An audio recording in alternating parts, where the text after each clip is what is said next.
Well, good afternoon, ladies and gentlemen. Well, as usual, let me get my volume fixed here. Oh boy, I gotta look that up, How do you keep the volume level on Mac OS? Mac Tahoe.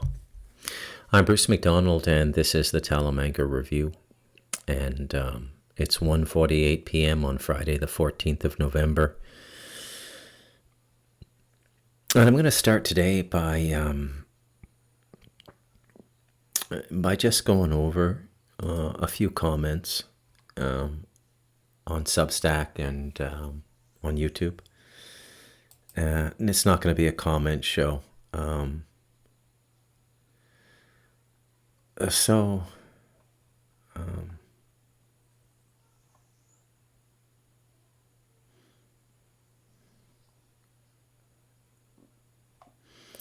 Well, let me see what I can find here. But they're very, very lovely comments. I'm starting to get this feeling that, those who get me really get me. Yeah,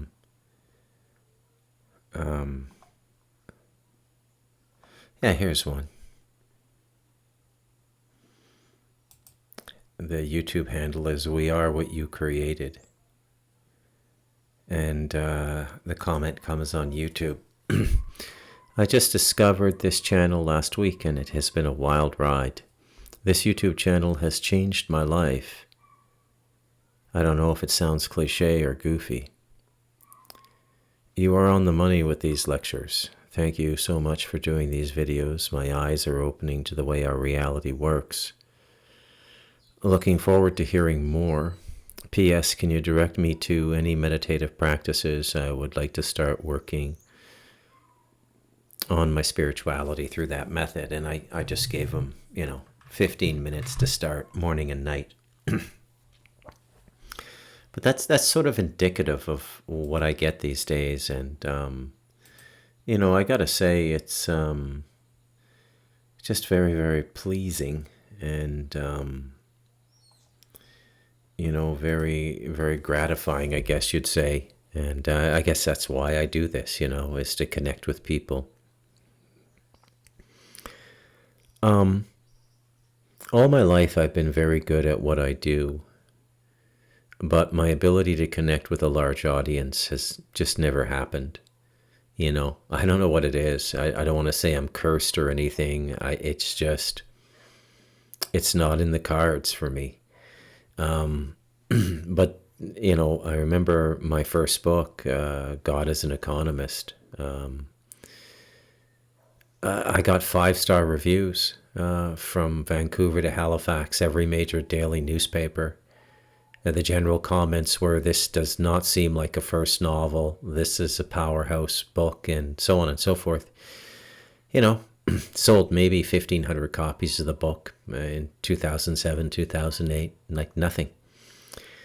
And I've become convinced that everything that really is going forward in the world is magically charged. I know. Well, okay, you could easily say, well, Bruce is a bitter person coming up with the most outlandish excuses for, why he's not a household name, or, why he can't accept that he doesn't have the talent to go big time, and all of these sorts of things. I can assure you, I'm not going to give you my whole life story or the agencies I've met with or the people who've tried to work with me in the past, but I can assure you, I had the talent right out of the gate.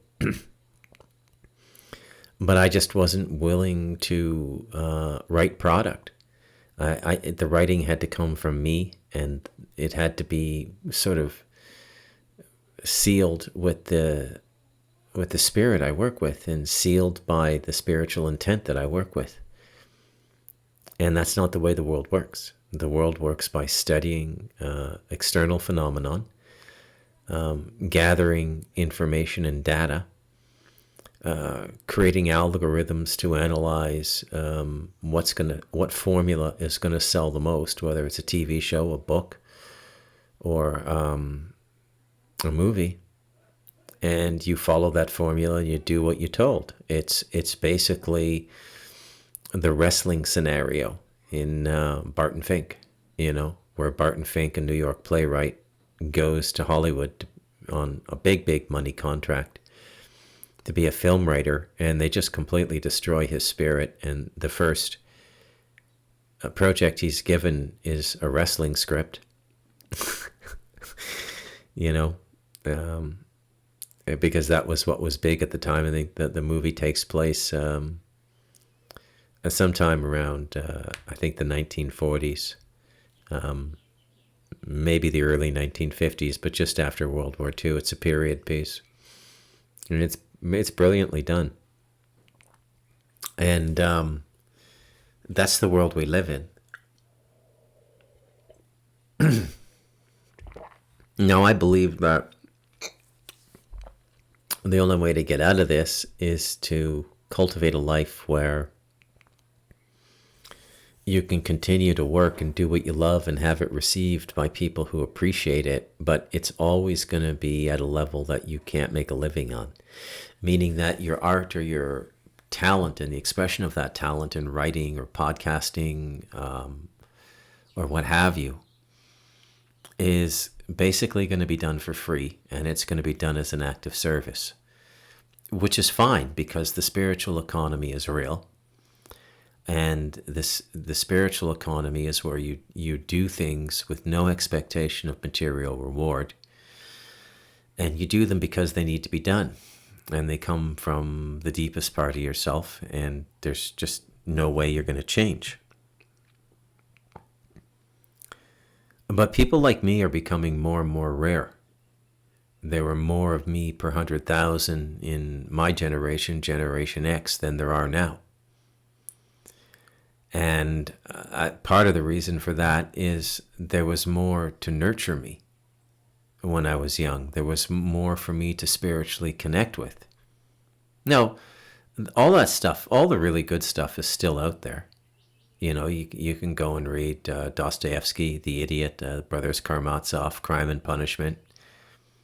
You know, it's no less potent, even though it's 170 years from the time that Dostoevsky wrote them. You can read Moby Dick, you can read Cormac McCarthy. McCarthy suffered horribly in his life. It wasn't until he was about my age that he broke out with All the Pretty Horses. But he wanted to remarry and have another child, so the money became more important to him. But other than that, he never would have changed. And they scooped him up real quick. They bottled him up in the Santa Fe Institute, which is some kind of mind control, crazy cult for geniuses. About a 30-40 minute drive from Jeffrey Epstein's ranch in New Mexico. So God knows what was going on out there. And all these people are in this world and in this cult and in this modality of living. And there's those of us on the margins, and we fight it or provide an alternative.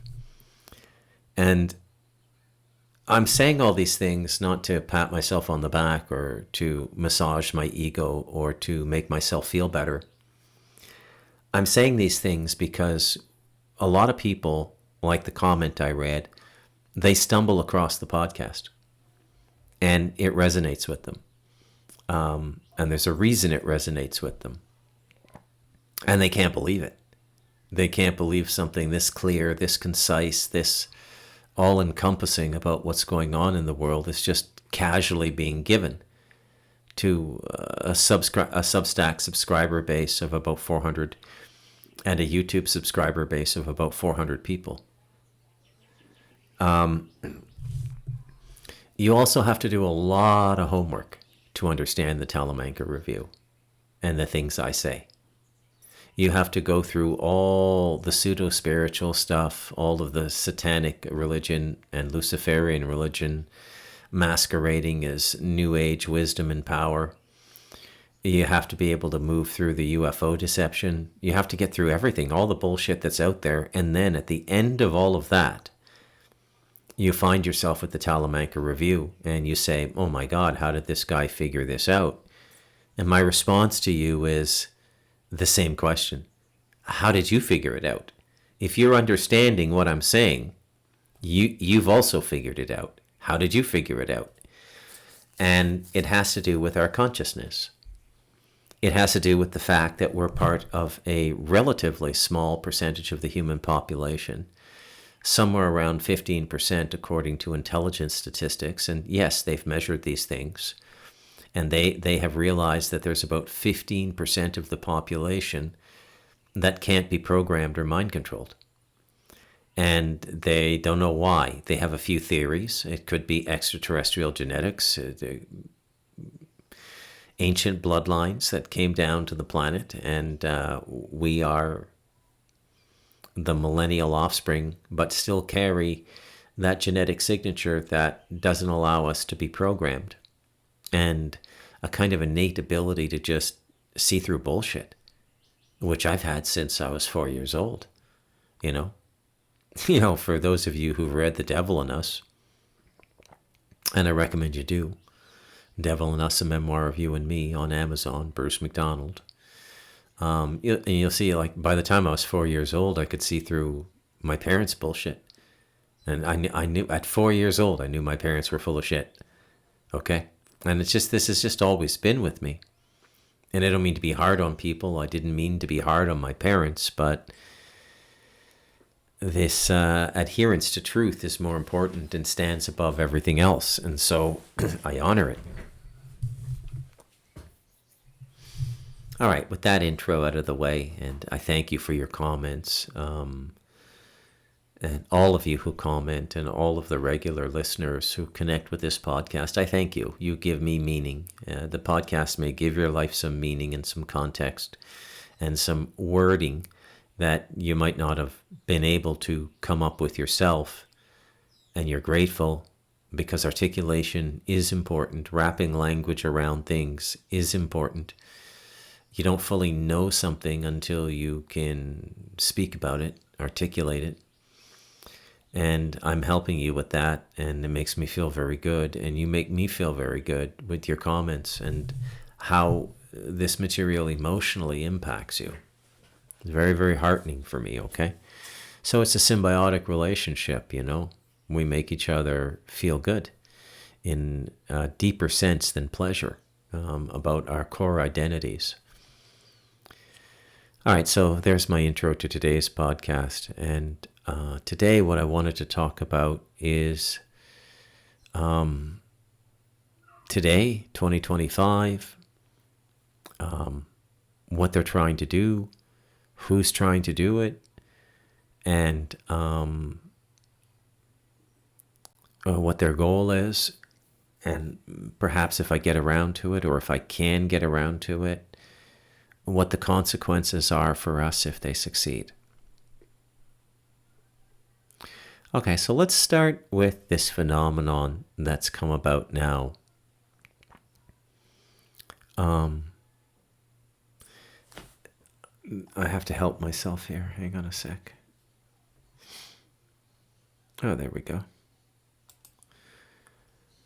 So all of the big podcasters now, I mean, Joe Rogan's an exception. And I think, in all honesty, Joe Rogan got bought out.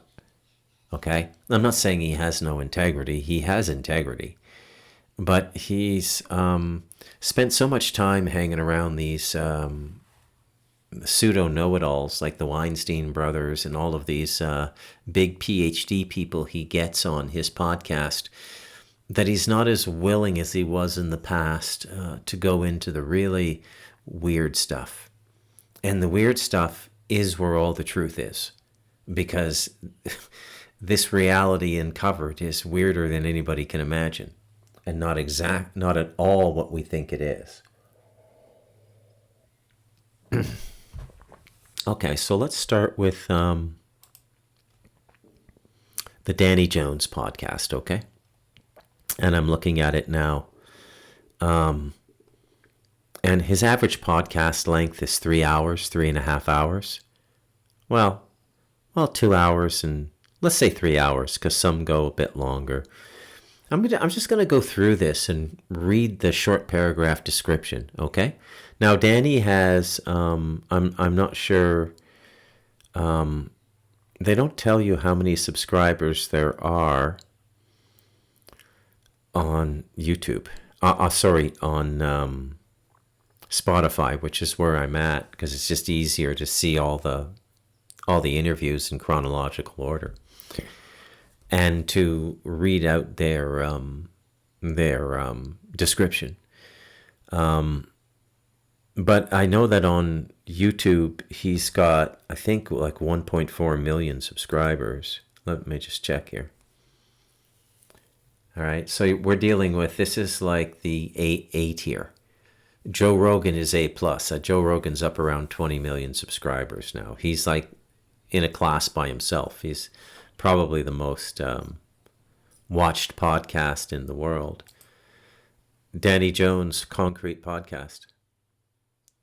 Danny Jones, Concrete Podcast. Is it not picking up my mic? Hang on a sec. Danny Jones, Concrete Podcast. There we go. Okay, so yeah, 1.14 million subscribers. A young guy. Like, he's definitely under 35, maybe under 30, maybe late 20s. I don't know. Another one is Julian Doherty. And then there's just a whole bunch of other podcasts around that level, right? Like Sean Ryan's a bit ahead of them. Sean Ryan.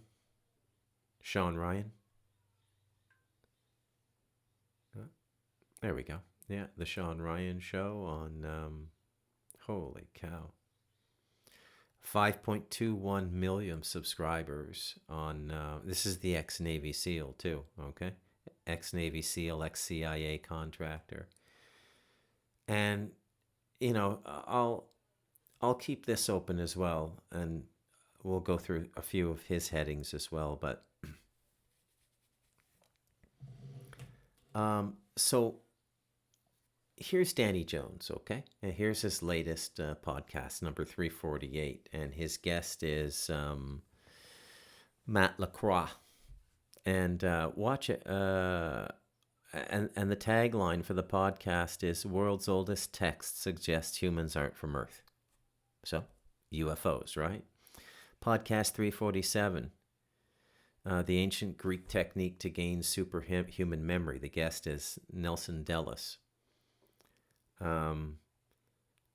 Podcast 346, the 450 million Da Vinci conspiracy and CIA psychological operations behind modern art. Giampiero Ambrosi is the guest, and that was November 3rd. Number 345, Noriega's secret deal with Mossad and the DEA. New CIA files show proof. And this is Cillian Dunn is the guest. And number 344, and this is really big with the young podcasters. I mean, these people think, they're all devotees of Terence McKenna. They all think that psychedelics are going to change the world. I don't. But here's number 344, top chemist just discovered how to hack the brain's internal DMT molecule. Chris McCurdy. Yeah. Yeah, and then there's Thomas Campbell, number 342. Physicist quits NASA after discovering truth of the universe. Number 341, mother of telepathic child reveals how to access psychic abilities. Dalia Burgoyne. Okay. And our favorite topic here, number 340, Mike Benz, DARPA, and USAID are weaponizing music to control human behavior. So that's Danny Jones. So you get a sense of what he likes to talk about, and apparently people like to listen to. Now, before I start to give my commentary, I want to do a little bit more. We'll go to Tucker Carlson on Spotify, okay?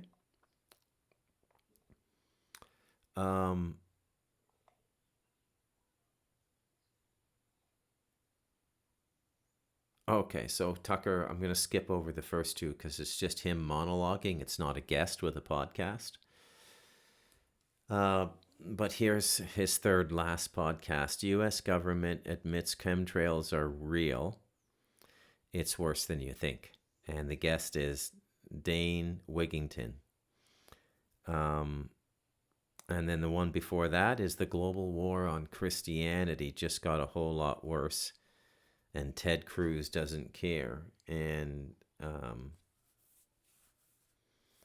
Zelensky is using the secret police to extinguish traditional Christianity in Ukraine.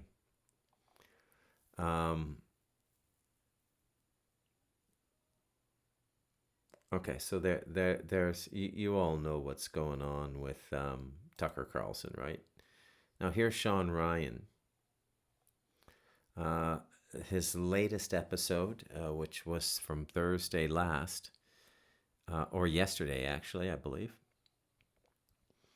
is number 253, and it's a fellow named Chase Hughes. And Real MK Ultra Documents, Alien Deception, and Simulation Theory. This is another big thing about the simulation theory, okay? Number 252, Matt Bissonnette. SEAL Team 6 operators' first-hand account of Operation Neptune Spear. The 2011 raid that killed Osama bin Laden, I think it's a lie. I don't think that's what killed bin Laden. Number 251, Secretary Sean Duffy. NASA is going back to the moon for the first time in 54 years. Number 250, Rena Malik. Urologist debunks number... Oh, that's just a stupid one. Okay, hang on. Okay, so here's another great one, number 249, Mr. Ballin. Ouija boards, aliens hijacking an aircraft, and real-life horror stories. And, of course, the next one before that is Who's Protecting Jeffrey Epstein's Secrets. Okay.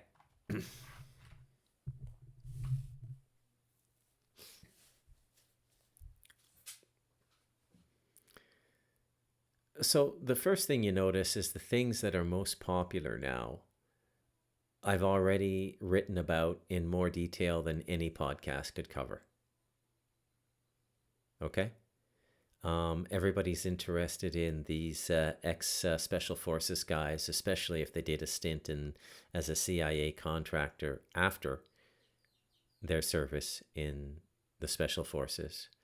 I did that in 2020 with Robert in The Light of Darkness, and in more detail about what's going on. And what I'm starting to notice as I watch these podcasts is this is controlled opposition. Okay? Now, you got to understand, the principal tool in controlled opposition is not a complicit agent or double agent or triple agent. I'm not saying anything negative about Sean Ryan. I think he's a remarkably honest and sincere person. He's just way out of his depth. He doesn't meditate. He doesn't really understand consciousness. His spiritual life began maybe 3 years ago with an Ibogaine journey that got him free of all his addictions, and then he converted to Christianity. Okay? Doesn't know what he's talking about. But he's got street cred because of his background, because he was a Navy SEAL, because he was a CIA contractor, because he worked as a contractor for the cartels in Colombia. Okay? He's got that street cred, right? So why do all of these big voices and the guests that come on, a lot of them are part of what I would call the controlled opposition. Okay? And they've all got a story to tell. And all of these stories really started coming out in 2025. And I know from the people I've moved with in the last 6 years that there was a moratorium on disclosure about UFOs, about a lot of this stuff, and it was lifted in 2025. I don't really know why.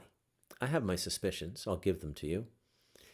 I think it took them a certain amount of time to come up with a good cover story, and in some measure maybe to contain what was going on. Okay? So that no phenomenon could happen that would contradict what they're saying. the fascination with psychedelics is the proof of object consciousness outside of body. Okay? So the proof of object consciousness outside of body. And that's a very important milestone in spiritual unfoldment. It's one of the first milestones. It's one of the first steps in true spiritual growth. Is proving to yourself that consciousness exists out of the body. And there's many ways to do this. If you meditate long enough, you're going to start to have experiences that you can't explain until you come up with the right context, which is what meditation really is. Meditation is the search for the correct context to live life within. And I can assure you, it's not a sense-mind, rational subject-object paradigm. That's the old model that they were forcing down our throats. But that is not the model by which life really operates. It's an illusion, a distraction, a secondary event. The primary event takes place outside of physicality, and it precedes the manifestation of physicality as a timeline. So in a sense, you could say reality is happening somewhere else. And if you're as well read as I am in the areas of religion and spirituality, you will understand that that's what the teachers have been saying for millennia now, that this is an illusion and the real reality is happening somewhere else. You know my feeling about that. I don't really agree with it. I think it's part of the misunderstanding of and the miscommunication of spiritual teaching coming from the East. There's a lot of misteaching coming from the West, and I've been relentless in my criticism of that, which we could sum up as my criticism of the Abrahamic system, from Judaism all the way to Islam. So I don't have to rehash any of that. But I have in the past been a little softer on the East because I think meditation is far and away the most effective spiritual practice. It takes time. It's like going to the gym. You're not going to see results right away. You're going to have to work at it and work at it and work at it. And eventually things will begin to change and your consciousness and your perception will operate differently. But it takes time. To really get into meditation, it takes a couple of years. So that's why I make the analogy of going to the gym. You're not going to see serious changes in your body for a couple of years. If you just start cold, you've never worked out before, and you go to the gym and you're trying to build muscle mass, you'll see little signs that you're on the right path in the first 3 months, 6 months, 9 months, 12 months. But nothing really significant will manifest for about 2 years. Okay? Takes about at least 2 years. And then you just keep going from there if you have the discipline. And it's the same thing with consciousness.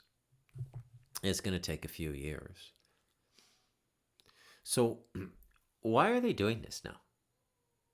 So this is the kind of question I ask. So why? I mean, there's only 5 questions in the world, right? They teach you to them. They teach you to them to you. Your first day, your first week, your first year in journalism school. When if you study journalism as a major in university, they teach first day. There's only 5 questions in the world: who, what, where, when, why. Okay, who, what, where, when, why. They're called the 5 W's. You could say there's a 6th, which is how. But how is really not something you're going to answer until who, what, where, when, and why are already answered. Okay? So if you apply the 5 W's to the big podcasters now, like your Julian Doherty's, like your Sean Ryan's, like your Danny Jones, you're going to have a lot of questions. And you're going to have, so who? Well, who are they interviewing? Like the people I just explained. It's all about consciousness and reality. But again, it's coming out now in what I would consider to be a very controlled way. Okay? Very, very controlled way. It's a highly controlled narrative. And so why are they controlling the narrative? Because there's simply more phenomenon in the world now. I don't really have an answer for you as to why that is. I could speculate, but who wants to hear an idiot living in an earthbag house speculate, right? But just for the sake of a single speculation, it just could have something to do with time, space, and astrology and the energies bathing our realm. And they do change cyclically. So there's just more general awareness now. And most people notice it by suddenly being aware of something. And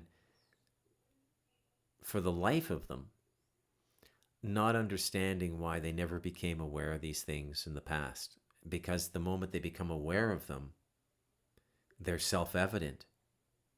And the question then becomes, how did I miss this if it's so self-evident? How did I miss this? And so now what's happening is all of the top-level controllers are coming out now. Okay? And these people are crawling out from every rock you can imagine. The CIA, the NSA, former NASA people, and all of these sorts of things, okay? You know, I mean, if you go through the list of Julian Doherty, Sean Ryan, Danny Jones, and the other big podcasters, you will definitely see somewhere in their list of podcasts, NASA whistleblower. Okay, there's no such thing as a NASA whistleblower. You don't blow the whistle. You're given an assignment. You're told to go to the public, tell the public this, and to tell the public that NASA doesn't want you to know this, even though it's NASA or the agencies that control NASA that told you to do it. So they're phony whistleblowers, is what I'm saying. So they're trying to create this zeitgeist of revelation. They're trying to control the revelatory period that we're going through. They're trying to restructure the mind with their narratives rather than just letting people receive those narratives on their own.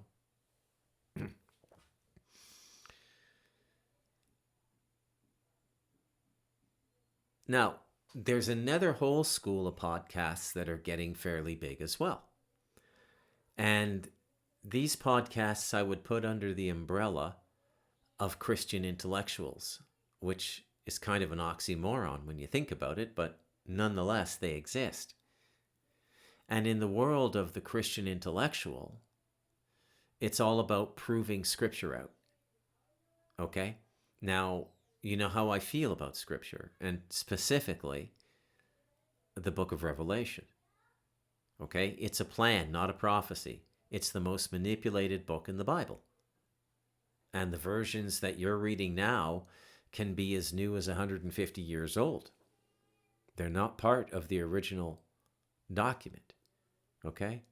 Another thing is all these Dead Scroll people. The Dead Scrolls will never be completely shared with the human race.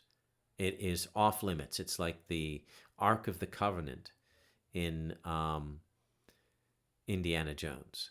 You know, they put it in the big military warehouse at the end of the movie, off limits. The world can't even know it exists. It's the same thing for this.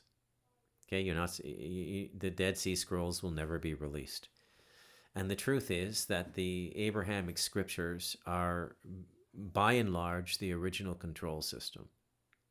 Okay? They don't need it anymore, so they're burning it down. They have a new control system. It's more about directly controlling your consciousness with blue light from television screens, computer monitors, cell phones, and subliminal messaging coming from digital platforms like the ones I just listed. So they don't need the Bible anymore. They don't need the Quran anymore. They don't need that stuff anymore. So they're burning it down. So it's them. So it's the same. It's like a snake shedding its skin. The Abrahamic scriptures were the old skin, and that was the system of control they used, mind control, they used for the age of Pisces. And they're trying to bring something new in for the age of Aquarius. And as they make the transition from the old to the new, they're trying to make you think that this is a completely natural evolution in the human race. It's an evolution in the control structure. It's not an evolution in our understanding of reality. Okay? The truth is, you're never going to understand reality until you make your own individual attempt to do so. You're never going to get reality explained to you by a third party. It can only come from direct experience, because the truth is so weird. Which is, I'll tell you, we're basically co-creating this reality with our thoughts and feelings. As I've said many times on the Talamanca Review, it's like that manifestation book, The Secret, except the part they leave out is it's 24/7, and even your unconscious mind is part of the manifestation process, which is why so much of the programming is going directly to the unconscious mind. Because if you're unconscious of it, you're never going to be able to undo it. So the bulk of it is going for your unconscious mind. Again, this can only be altered, changed, or improved, this situation, by a concerted daily internal life. Contemplation, meditation, prayer. Prayer being, I think, the least effective, but still effective, to cleanse yourself and to see purely. Okay? So there's no real big change in the controllers.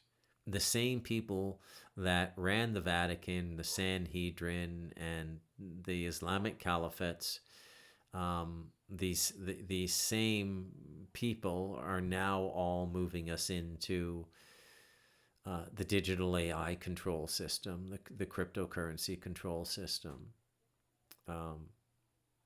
stable coins and all this sort of stuff. I haven't bought any of it.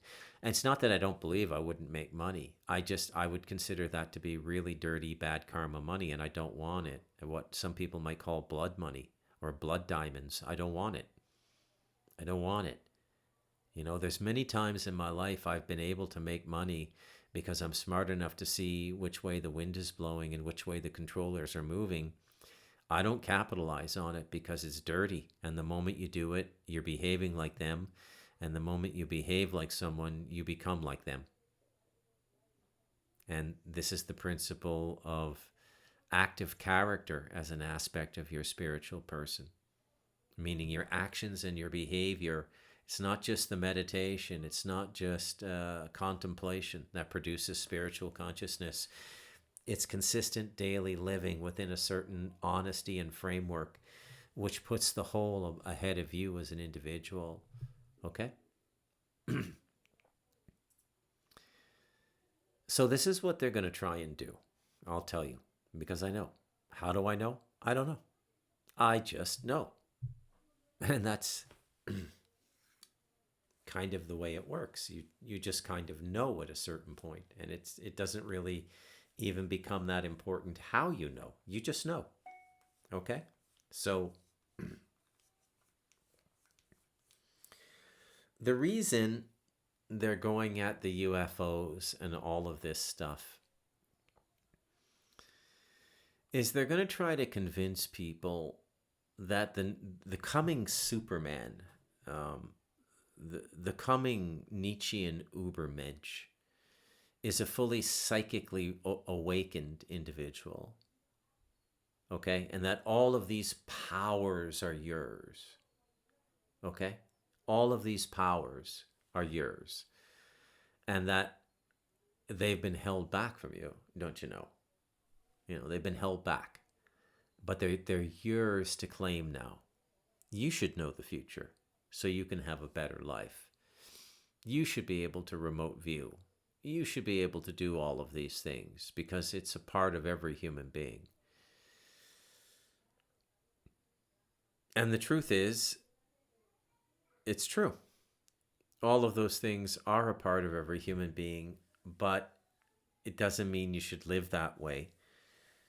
And it certainly doesn't mean that you should go out of your way to develop extrasensory perception. In fact, I would say don't do it. Extrasensory perception is not going to give you any more protection in the spiritual sense. In fact, you will end up forfeiting your spiritual protection when you start militarizing your consciousness with the development of very focused psychic abilities. Ergo, in the mix-up between what's true and what's not true, in the original control system, in the West, the Abrahamic control system, they mix a lot of truth in there with falsehood. Okay? Because there's no way you can be told 100% lie and it will hold. It won't hold. It won't hold for even one generation. It won't even hold for 5 years, a 100% lie. Because it's too easy to punch through a 100% lie. Because it's so vulnerable, because it's got no truth to it, and truth is all around us. So they never do it that way. The way they do it is they mix it in a ratio. And sometimes the ratio can be like 95-5. 95% true and 5% deliberately false or misdirected falsity. Falsity for misdirection is what I'm trying to say. And what that 5% does is it misuses or misdirects the 95% of the stuff you've been told, which is true. So you don't grow, you don't advance, you don't get spiritual protection, and you're as lost as you ever were. It's the way it works. And they've been playing this game since the beginning of time. Since the beginning of time. Now, the truth is always right in front of us. It's in front of us historically. It's in front of us on a daily basis. It's in front of us for all of history. The truth can never be hidden. So the art of confusing people is training their perception to overlook the truth. This is the key to it. Okay? So if I were to say to you, I always use the example of a red wheelbarrow. And some of you may know why. It goes back to a very famous William Carlos Williams poem. And Williams wrote in the tradition of what he called and Ezra Pound pioneered as Imagism. And Imagism was a school of poetry in which you attempted to create the most perfectly clear picture in a human imagination as possible. So it became a kind of language-induced telepathy. That's a mouthful, but they can really do it, believe me. So I'll give you the most classic example of Imagism I know. It's a poem called The Metro by Ezra Pound. And the Metro, of course, is the subway, and this is from when he lived in France. So here's the poem, The Metro. The apparition of these faces, like petals on a wet black bough. So you take the title and you take the very short line of poetry he's given you, and what do you see? I see all of these faces appearing one after another as they come up the stairs out of a subway station. The apparition of these faces. Let me see if I'm getting that right, because I don't want to quote Ezra Pound incorrectly to you. Okay? It'll be very easy to find. The Metro, Ezra Pound. Oh, it's called In a Station of the Metro. Okay, so right out of the way, right out of the gate, I got it wrong. I do apologize. And there's probably a line or two I missed. No, I actually added words. In a Station of the Metro by Ezra Pound. The apparition of these faces in the crowd. Petals on a wet black bough. He didn't even give the connective word to create the simile. Which would be like, which I did in reciting it. He didn't even do that. Okay? The apparition of these faces in the crowd, petals on a wet black bough. Okay, so as in that tradition, much later than Ezra Pound, like a generation later as a poet, William Carlos Williams wrote a poem called The Red Wheelbarrow. And I'll recite that one to you. so much depends upon the red wheelbarrow glazed with rainwater beside the white chickens. Okay? So he just paints this perfect image in your mind, the red wheelbarrow. So much depends. And what image is improved is that when you connect emotion to imagery, you accelerate the awakened imagination. And this is why in the religious tradition, the devotional energy is what illuminates the imagination, because you need the heart energy to illuminate it.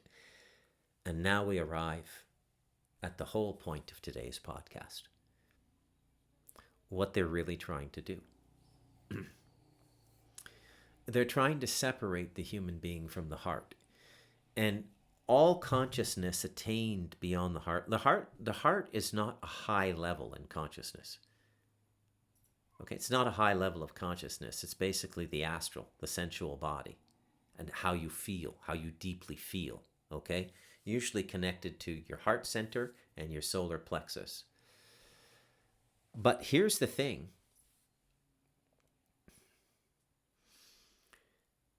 If you don't get the heart right, all growth in consciousness beyond that point will be useless, misdirected, corrupted, and ultimately damaging to you. As our friend Max Spiers figured out after deprogramming himself, and how he did that. Max Spiers is a 21st century miracle, in my opinion. I've known a number of these super soldiers. John Edmonds was one. They never get deprogrammed.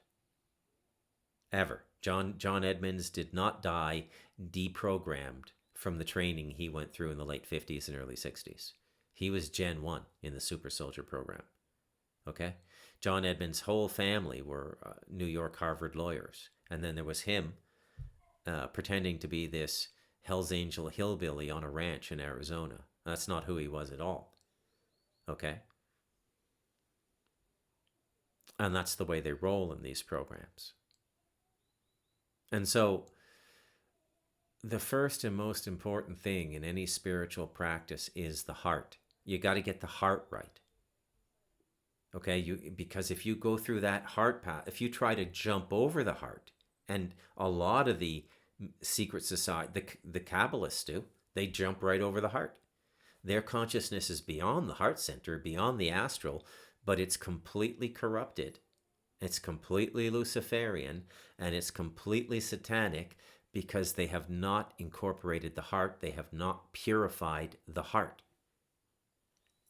And everything they do is charged with a reactive energy because it's not balanced in the heart center, which is why they require so many scapegoats, so many blood offerings to pay for their sin. And they know it, which is why they're constantly killing people. Do you understand? This has turned into a powerful podcast today. I didn't know this is a butterfly wing one. I didn't know if I'd be able to get it out properly. I never know. There's no notes in front of me. I'm not looking at my cell phone. I don't have anything written down. The podcast will start to come to me at a certain point. You know, like the apparition of these faces, like petals on a wet black bough. It's like, in Bruce's mind before a podcast, the apparition of these faces in Bruce's imagination, petals on a wet black bough. This is how the podcast comes. But this is really coming together well. Okay? So what is the heart? Now I'm going to say something now that is going to sound a bit weird given all the crapping on the Abrahamic system that I've done. But the best heart teachings on the planet are Matthew, Mark, Luke, and John. I don't care if Christ never even existed. Doesn't matter. Whoever wrote Matthew, Mark, Luke, and John gave a tremendous gift to the human race. Forget about Christ being your savior and you're going to hell if you don't. Jesus, save me. I'm not going. It's all bullshit. It's all mind control. It's all lies. Remember, I told you they work on a ratio of truth and lie. The truth is the Gospels themselves. Love your neighbor as yourself, or to the best of your ability, and constantly be trying to improve that ability if it's not perfect as it's given to us by the Christ in Matthew, Mark, Luke, and John. Constantly be trying. Okay? Because consciousness that continues to grow beyond the heart, and not many Christians, even if they're living it well, they're living the Gospels, not many Christians will go beyond heart consciousness, which is fine. You know, it's a good beginning, the heart, and it's a good way to live, living through the heart. And I would suggest that they're setting themselves up for deeper spiritual instruction and revelation in future lifetimes. But very few Christians go beyond the heart. Okay? But when you master the heart and you continue to grow your consciousness, the force of your consciousness is infinitely more powerful than the black magicians, than the Luciferians. And they are terrified of people like this. Terrified. Okay? Now they want us to believe that spiritual advancement is a coke-addled jerk-off like Andrew Bartzis because he had a psychic ability to read the Akashic records. That is not spiritual advancement. It isn't anything spiritual at all. It is a perfect, and if you want to know what I'm talking about,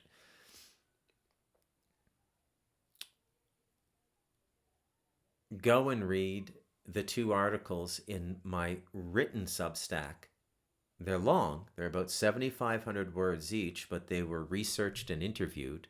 Go and read them to understand what I'm talking about today. What negative consciousness masquerading as new spirituality looks like. And if you haven't woken up to this yet, it's all around you. It's everywhere now. There's hardly anybody out there telling the truth now.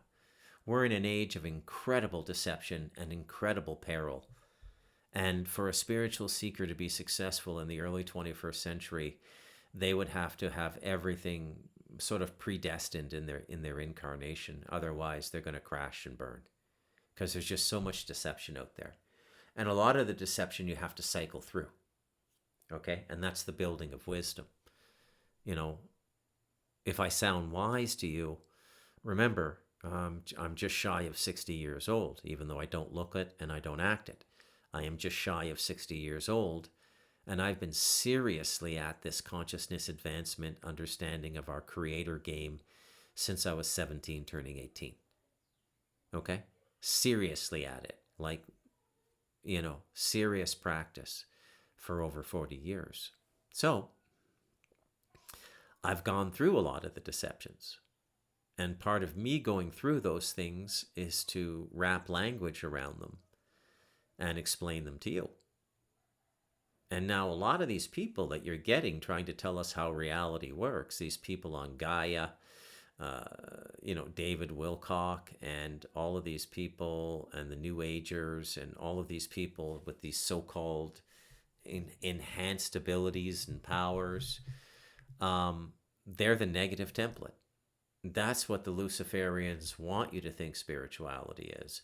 But true spirituality is complete surrender, and you don't have any power except the presence of the divine, which will always protect you and will give you what you need to know, but very rarely what you want to know, because it's not interested in your curiosity.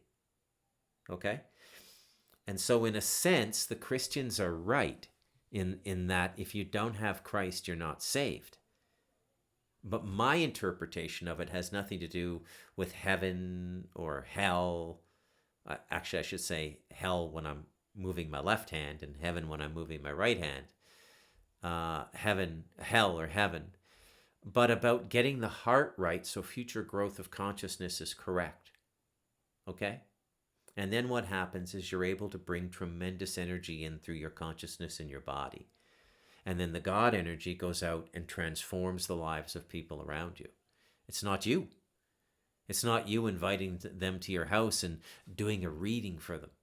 Okay, 400 years ago, this happened to you, and this is why you stubbed your toe. That's all nonsense. I'm not saying that it's not true. What they're saying happened 400 years ago may have happened, and it may be responsible for why they stubbed their toe. But in terms of the attainment of spiritual grace in this lifetime, it's completely irrelevant. Completely and utterly irrelevant. And there's so many people out there now that are so smart in so many ways, but so spiritually dense, it's unbelievable. And most of the people at Gaia, Jason Giorgiani, the guy who writes his books and talks about the Nordics being an oppressive force on the planet, all of these sorts of things.